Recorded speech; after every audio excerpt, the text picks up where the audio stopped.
아나운서가 소개하고 아지가 분석하는 아이템. 안녕하세요. 네, 안녕하세요. 너무 네. 잘 보고 있습니다. 사실 네. 요즘 반도체 업종이 살짝 부진해서 네네. 요즘 약간 반도체 주들로 투심이 좀 미치게 됐는데 네네. 그래도 아이템 꼼꼼하게 또 챙겨 보셔야 네네. 하겠죠, 우리 시청자분들? 맞습니다. 네. 네. 이렇게 불황일수록 공부를 해야 되는 거예요. 그러니까요. 오히려 실적 추정치는 좀 하향이 됐다고는 하지만 이렇게 주가가 빠졌을 때 좀 IT 종목들 눈여겨보시면 또 좋을 것 같습니다. 네네, 맞습니다. 자, 오늘은 우리 송혜민 아나운서가 네. 2주 연속 등한 일이 있어서 개인적인 사정으로 네. 인해서 우리 네네. 송혜민 아나운서를 굉장히 좋아하시는 구독자 여러분들 굉장히 네네. 많으신데 제가 이 자리를 오늘 다시 한번 또 우리 또 권재현 함께하게 아나운서를 또 이렇게 간만에 봐서 좋아하시는 분들도 있으실 것 같아요. 네, 제가 오늘 한번 열심히 해보도록 하겠습니다. 네네.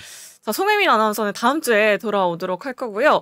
자, 최근에 IT 업종이 좀 부진한 대신에 2차 전지 관련주들은 또 잘 가고 있더라고요. 네네. 뭐 요즘 태조 이방원 이런 이야기도 있잖아요. 네네. 태양광, 조선, 2차 전지, 네. 방산, 원전. 네네. 그 중에서도 2차 전지 뭐 소재주들이 그렇게 잘 가고 있더라고요. 요즘에 네네. 뭐 LG 에너지 솔루션발, 뭐 포스코 케미칼이라든지 뭐 아니면 에코프로비엠, LNF 같은 종목들도 굉장히 잘 가고 있는데 네네. 요즘 이렇게 2차 전지 업종이 잘 나가는 이유가 뭘까요, 대표님? 결국 미국의 힘이죠. 네. 최근에 이제 그 우리 바이든 대통령이 굉장히 심혈을 기울였던 이제 BBB 법안이죠. 맞아요. 빌드 백 베러라는 법안이 자구 자당의 조맨친 의원 때문에 이게 통과가 안 되고 있었는데 결국 인플레이션 경감법이라는 법으로 통과가 됐어요. 네. 이제 당초 규모보다는 굉장히 작아졌어요. 원래는 3조 5천억 달러 규모, 굉장히 큰 법안이었는데 이게 7,390억 달러로 5분의 1로 축소가 됐는데요. 법안 내용은 다 차치하고 중요한 내용은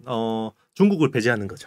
2차 전지하고 태양광 쪽에서 이제 중국을 배제하다 보니까 여기서 이제 우리나라 기업들이 수혜를 볼 수밖에 없는 이런 구조가 됐습니다. 그래서 2차 전지 관련주들이 이 미국발 어떤 제조업 재편으로 인해서 좀 기대감이 많이 생긴 거고요. 이제 뭐 지금은 뭐 아시다시피 세계 1위 2차 전지 배터리 업체는 중국의 CATL. 맞아요.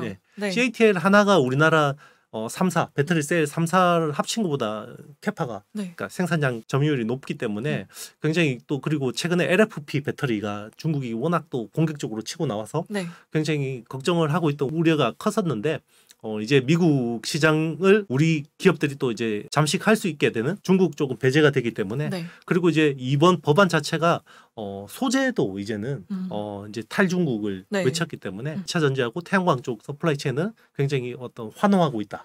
이렇게 보시면 될 것 같습니다. 네, 사실 오히려 우리나라 주식시장에서는 뭐 태양광 관련주들보다는 2차 전지 소재주들이 또 뜨겁게 떠오르고 있는 것 같은데 요즘에 또 핫한 업체들이 2차 전지 소재주 말고도 뭐 폐배터리 관련주들도 또 굉장히 강하더라고요. 그렇죠. 지난주에 성일 하이텍이 새롭게 상장을 했는데 최근에 또 강하게 올라주고 있고요. 세비캠은 또 상한가를 기록했잖아요. 맞습니다. 네, 이런 종목들이 나중에 2차 전지 소재주를 대신할 수 있는 그런 뭔가 템베거 종목이 될 수 있을까요, 대표님? 저는 충분히 가능하다고 보고 있고요. 일단 폐배터리 관련주들이 좀 주목을 받게 된 이유는 일단 뭐 두 가지 측면을 볼 수 있을 것 같아요. 전기차가 본격적으로 100만 대 이상 팔린 게 한 2017년 정도 되거든요. 그러면 이게 보통 한 5년, 7년 정도 되면 배터리 수명이 많이 죽어요. 그래서 이거를 이제 재사용을 하거나 재활용을 하거나 해야 되거든요. 재사용은 이제 만약에 배터리 성능이 100이라 그러면 한 70 언더까지 떨어지면 우리 휴대폰 배터리도 계속 쓰다 보면 빨리 닳죠. 그게 이제 수명이 점점 줄어들기 때문에 그런 건데 그러면 이거를 재사용을 한다라는 거는 전기차에는 쓰기는 좀 어렵지만 ESS 같은 데는 좀 쓸 수가 있거든요. 그래서 재사용을 할 수가 있는 거고요. 자, 그러면 수명이 한 뭐 30% 40%밖에 안 남았다. 그러면 이제 재사용도 하기 힘든 거죠. 그래서 재활용을 합니다. 분쇄를 해서 거기에 있는 이제 니켈이나 코발트나 이런 여러 가지 또 금속들을 뽑아서 다시 쓰는 거죠. 이제 이런 것들이 이제 폐배터리 이제 재활용이 되는 거죠. 거기 관련된 업체가 이제 성일 하이텍이나 세비캠 같은 업체들이고요. 그리고 이제 중요한 게 이번에 미국 그 인플레이션 경감법에서는 소재도 이제 탈중국을 외쳤잖아요. 근데 뭐 중국산 소재를 벗어나기가 되게 힘들어요. 왜냐하면 전구체 그러니까 우리 양극재 뭐 이렇게 이야기를 하면 결국 그 양극재를 만들기 위한 전구체를 사와야 되는데 그 전구체의 90% 이상을 중국산이 차지하고 있습니다. 우리나라 양극재 업체들도 대부분 중국산 전구체를 사서 쓰거든요. 네, 그럼 우리는 어떻게 해야 될까요? 그렇죠. 그러면 중국 외에 뭐 호주나 네. 뭐 이제 캐나다나 이런 데서 소재를 소싱하는 것도 필요할 거고요. 네. 그리고 이제 가장 쉬운 선택이 기존은 배터리를 재활용하는 겁니다. 그러면 그거를 재활용하면 도시 광산이라 그러죠. 네. 이제 우리 휴대폰에 있던 것들을 이제 그 안에 있던 뭐 금이나 여러 가지 금속들을 뽑아서 쓰는 것처럼 전기차가 기존에 많이 뿌려져 있기 때문에 그걸 네. 또 다시 활용할 수 있는 거죠. 그게 ESG 차원에서도 유리하고 그리고 천연 광물을 가공하는 것보다는 네. 그거를 재활용하는 게 굉장히 훨씬 더 친환경적이에요. 네, 환경오염이 굉장히 심하거든요. 전부 이런 광물 같은 것들을 가공하려면 이제 그래서 좀 주목을 받을 수밖에 없다. 그래서 이 폐배터리 관련주들이 요즘에 또 시장에서 굉장히 뜨거운 것 같습니다. 네네, 맞습니다. 근데 뭐 배터리 같은 경우가 나중에 이제 뭐 자동차에서 따로 떼어내서 판매도 하고 이런다고 하더라고요. 네네. 그 소비자들이 배터리 이제 내 거다 네네. 이런 식으로도 또 연결이 된다고 하던데 맞나요, 대표님? 네, 맞습니다. 이제 결국은 이런 그 재활용을 하려면 네. 배터리 소유권이 누구한테 있느냐가 되게 중요해요. 만약에 소비자한테 있다 그러면 네. 수거하는 업체가 다시 일일이 그걸 협상을 해서 사야 되잖아요. 맞아요.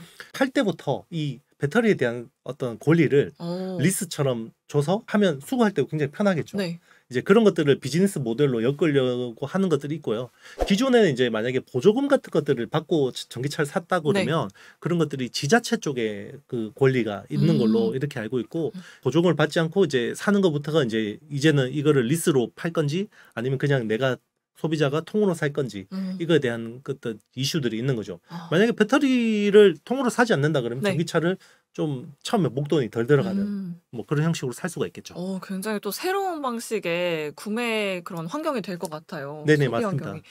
근데 그렇기 때문에 뭐 인플레이션 감축 법안 수혜, 뭐 폐배터리 시장의 확대한 수혜로 인해서 최근에 외국인들이 요즘에 우리 국내 시장으로 굉장히 많이 유입이 되고 있잖아요. 그렇죠. 최근에 뭐 9거래 연속 순매수세를 보여주면서 뭐 역대 최장기간 순매수세를 보여주고 있다. 뭐 이런 기사들도 굉장히 쏟아져 나오고 있는데 네네. 2차 전지 관련주들에 또 그렇게 많이 담고 있다고 하더라고요. 네네. 그렇죠. 태조 이방원이 지금의 어떻게 보면 주도주라고 볼 수가 있는 거죠. 네. 그 중에서도 뭐 금양이라는 종목을 굉장히 많이 외국인들이 담고 있다고 하던데 이 업체는 어떤 업체인가요? 금양은 원래 발포제 업체입니다. 발포제 이제 뭐 자동차 쪽에도 쓰고 여러 가지 이제 소비재 쪽에서도 쓰는 게 이제 발포제인데 발포제 그 기술을 가지고 수산화 리튬을 추출할 수 있는 기술을 확보를 했고요. 그리고 이제 2170 원통형 배터리라 그러죠. 이제 그 지금 삼성 SDI가 주로 하고 있는데 그쪽 그 기술도 개발했습니다. 이 회사 같은 경우는 이제 전기차 쪽 시장을 타깃으로 하기보다는 이제 전동 공구 있잖아요. 우리 그 전동 드릴 같은 게 순간적인 출력이 굉장히 세야 돼요. 이제 그런 것 쪽에 많이 쓰는데 지금 그런 쪽 시장은 전 세계 한 40%를 삼성 SDI가 하고 있어요. 근데 삼성 SDI 같은 경우는 이제 앞으로 막 전기차 쪽을 열심히 해야 되는 상황이죠. 아무래도 이쪽 시장에 좀 소홀할 수밖에 없는 건데 이쪽 시장이 한 12조 연간 시장이 돼요. 그렇기 때문에 좀 이제 진입할 수 있는 기회가 생겼다고 볼 수 있는 거죠. 뭔가 원통형 배터리가 확장이 되면 금양 같은 경우도 캐파가 확장될 수 있다. 맞습니다. 이게 국내에서 원통형 배터리를 할 수 있는 회사가 3개밖에 없어요. 어딘가요? 삼성 SDI가 제일 잘하고요. 그리고 LG 에너지 솔루션도 하고 있고 이제 국내에서는 3번째로 이제 개발을 한 거죠. 전기차에 원통형 배터리를 쓰는 회사는 그동안에는 테슬라밖에 없었어요. 맞아요. 테슬라가 원통형 배터리 거의 시초이잖아요. 네, 맞습니다. 이제 전기차에 쓴 거는 테슬라가 뭐 최초고 그동안 유일한 업체였는데 최근에는 원통형 배터리 기술 속도가 굉장히 빨라지면서 독일차 업체들도 원통형 배터리 쪽으로 점점 넘어가는 이런 추세거든요. 네, 그래서 그 관련 시장이 되게 커지고 있고 그리고 미국의 리비안 이런 회사들도 새로운 이제 어떤 전기 트럭 이런 업체들도 원통형 배터리 쪽에 관심이 많기 때문에 이제 그쪽 관련 시장이 굉장히 커집니다. 그리고 원래 원통형 배터리는 테슬라가 처음에 전기차를 만들려고 하니까 배터리를 이 벤처 기업에 맞춰서 개발해줄 회사가 없는 거죠. 그래서 앨런 머스크가 정말 끙끙 앓다가 결국은 노트북 배터리를 썼는데요. 그게 1865라는 사이즈였어요. 1865 사이즈였는데 거기서 이제 좀 개량된 게 지금의 2170 배터리고요. 그리고 이게 최근에 4680이라는 배터리로 굉장히 커졌어요. 5배 커졌거든요. 그래서 5배 커졌는데 이게 지금 핫한 거죠. 4680 배터리 기술 자체가. 그래서 지금 원통형 쪽으로 굉장히 관심이 많습니다. 그리고 원통형 배터리를 하게 되면요. 기존의 각형이나 파우치형 배터리보다는 굉장히 어떻게 보면 자동차를 굉장히 꽉 채울 수가 있는 거예요. 에너지 밀도 측면에서 유리한데요. 보통 그 배터리라는 게 셀이라는 게 있어요. 4대 소재가 있죠. 양극재, 음극재, 분리막, 전액. 요 4대 소재를 가지고 셀을 하나 만들어요. 그 셀을 가지고 여러 개를 어레이해서 요게 모듈이 되고요. 모듈을 여러 개를 어레이를 해서 팩이 되는데 이 팩이 자동 전기차에 딱 쓰는 그 배터리거든요.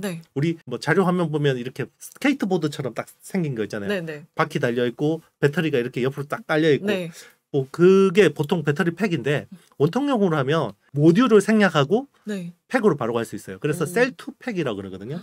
셀 투 팩이 가능하고 나중에는 차체 안에다가 채워 넣을 수 있는 셀 투 바디, 셀 투 셰시가 가능하기 때문에 점점 더 이런 쪽 원통형 쪽으로 관심이 많은 거죠.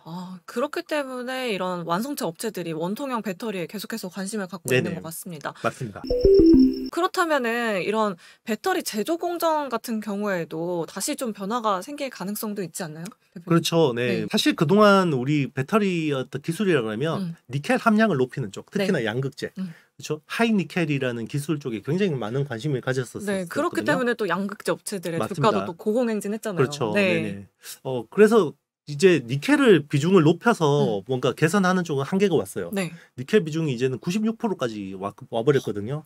그러다 보니까 이제는 이걸 말고 뭐 개선할 수 있는 게 뭐가 있을까라고 해서 이제 셀 디자인을 바꾼 게 이제 4680 원통형 배터리인 거고요. 그리고 공정 쪽이 이제 바꾸려는 니즈들이 있어요. 근데 공정을 바꾸기는 굉장히 힘들어요, 사실은. 근데 기존에는 습식 공정을 하는데요. 이거를 이제 건식 공정으로 하게 되면 굉장히 어떻게 뭐 뭔가를 떨어뜨릴 수 있는데 뭐 이게 쉬운 거면 했겠죠. 그런데 굉장히 어려워요. 건식 공정이 어려운 거죠. 맞습니다. 습식 공정이라는 게 우리 그 양극재를 이렇게 바를 때 솔벤트라는 이런 게 이제 황약품에다가 이렇게 해서 뭉쳐가지고 반죽을 만들어서 이 얇은 그 알루미늄 박 같은 데다가 발라서 열을 줘서 굳혀야 되거든요. 신기하네요. 그렇게 해야 되는데 건식은 그냥 싹 발라서 그냥 롤토롤에다 딱 이렇게 하면 되는데 되게 어렵죠.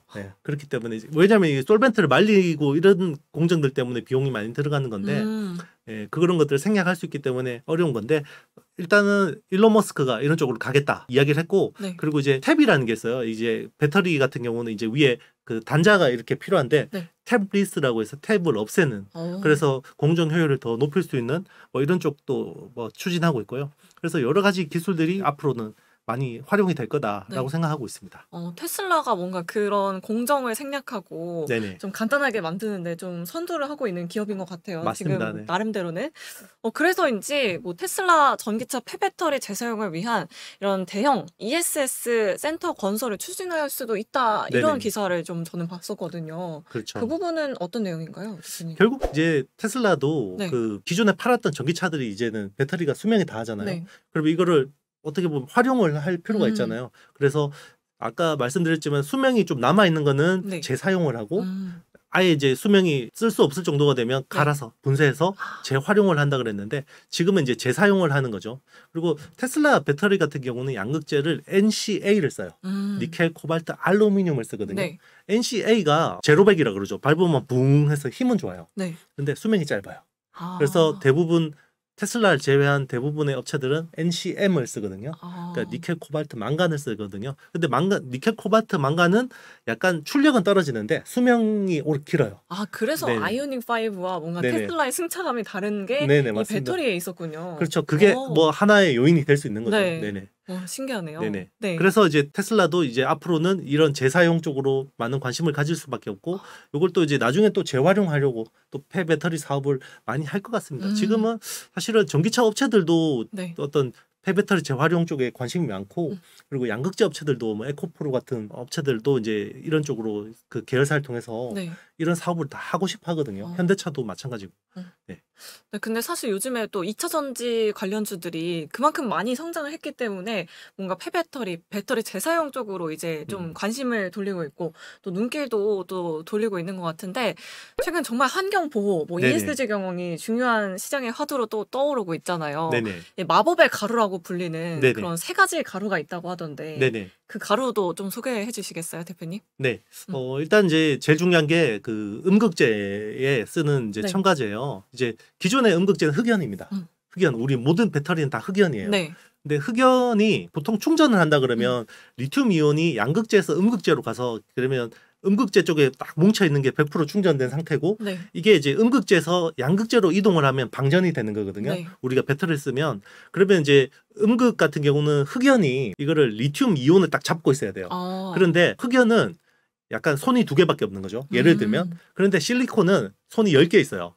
그래서 실리콘으로 하면 훨씬 더 많은 리튬을 잡을 수 있기 때문에 에너지 밀도 좋아지겠죠. 그런 것 같아요. 네. 뭔가 제가 그렇죠. 생각해도 저는 네네. 뭐 공대생은 아니지만 네네. 왠지 실리콘이 더 좋을 것 같아요. 네. 그런데 왜 실리콘을 못 쓰냐면 네. 이게 충방전할 때 스웰링이라고 해서 부피가 변해요.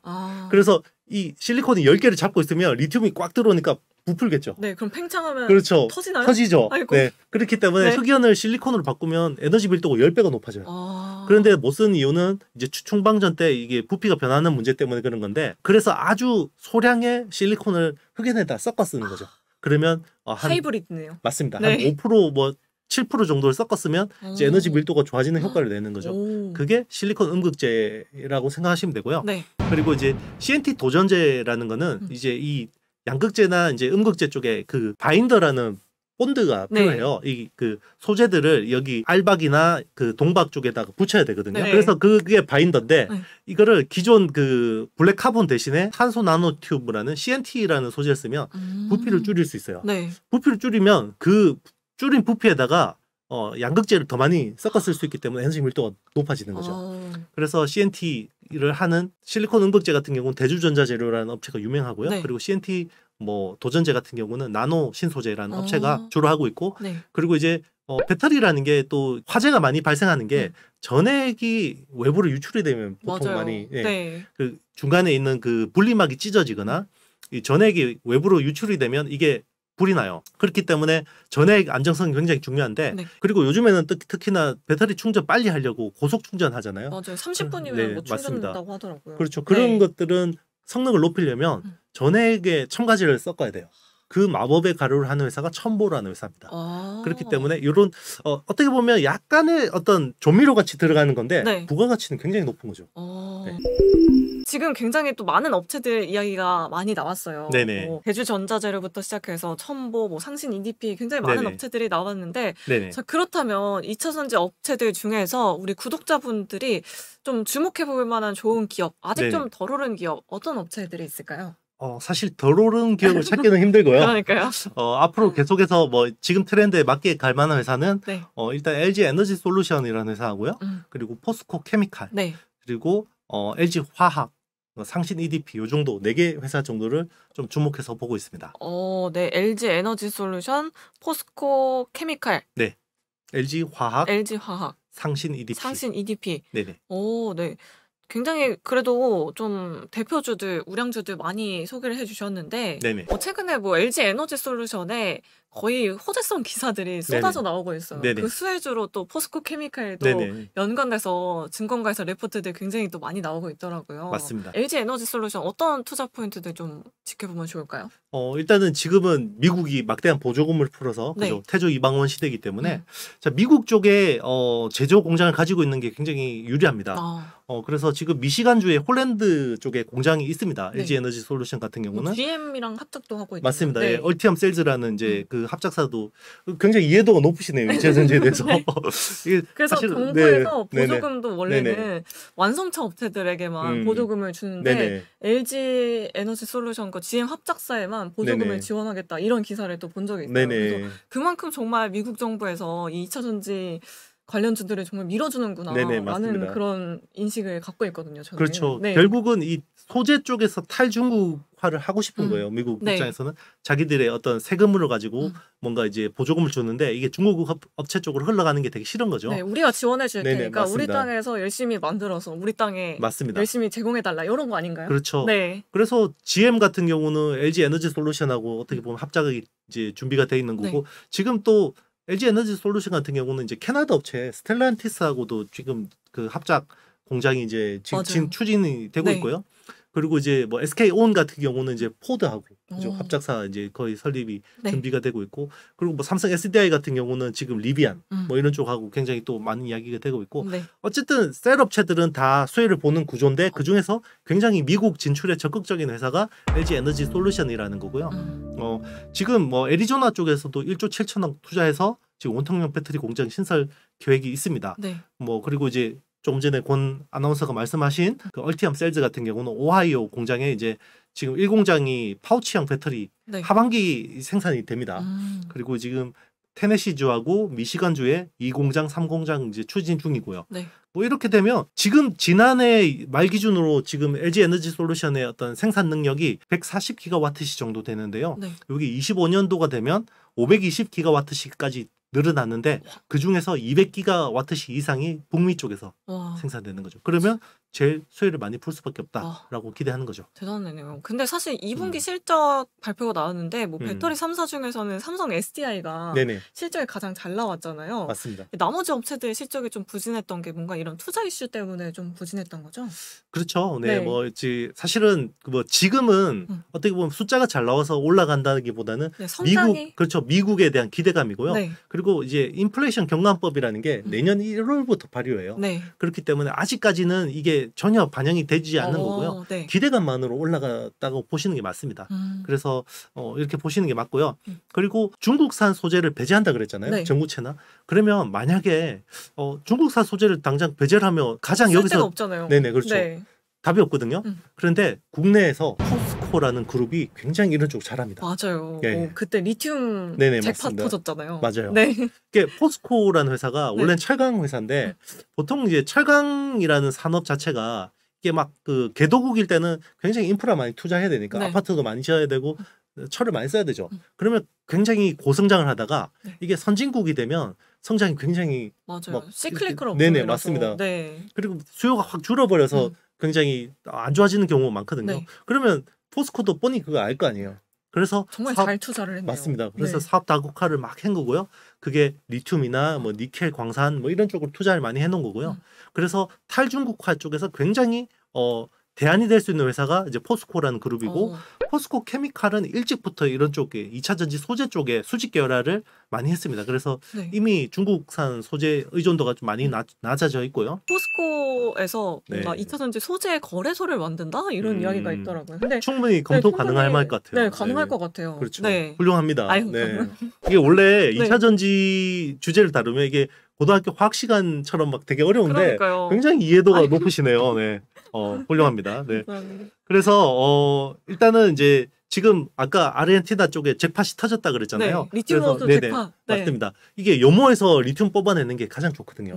볼리비아 같은데 뭐 유니 뭐 호수나 이런 데서 하는데 지금 10년 전에 아르헨티나 쪽에 이제 투자해 놓은 게 이게 이제 대박이 터진 거죠. 그래서 이게 굉장히 잘 된 거고, 그리고 호주 쪽에서도 리튬 광산 업체 뭐 여기도 또 투자가 잘 돼 있어서 이런 쪽으로 이제 굉장히 서플라이 체인 잘 돼 있다. 네, 안목이 좋네요. 네, 포스코가. 맞습니다. 그리고 음극재 쪽에서도 국내에서 인조 흑연이 천연 흑연이 있고 인조 흑연이 있거든요. 근데 인조 흑연은 대부분 중국에서 많이 수입을 하는데 국내에서 유일하게 인조 흑연을 생산할 수 있는 회사고요. 그리고 이 인조 흑연을 만들기 위해서는 침상 코크스라는 원재료가 필요한데 이것도 포스코 케미칼 자회사 PMC텍이 생산하고 있습니다. 그래서 그리고 이제 폐배터리 활용 쪽도 뭐 포스코 HY, 뭐 클린메탈 이런 회사가 진행하고 있습니다. 네. 그럼 뭐 LG 에너지 솔루션, 포스코 케미칼까지 이렇게 짚어봤는데, 그럼 조금 더 아랫단 업종에서는 어떤 종목 좀 집중을 하는 게 좋을까요?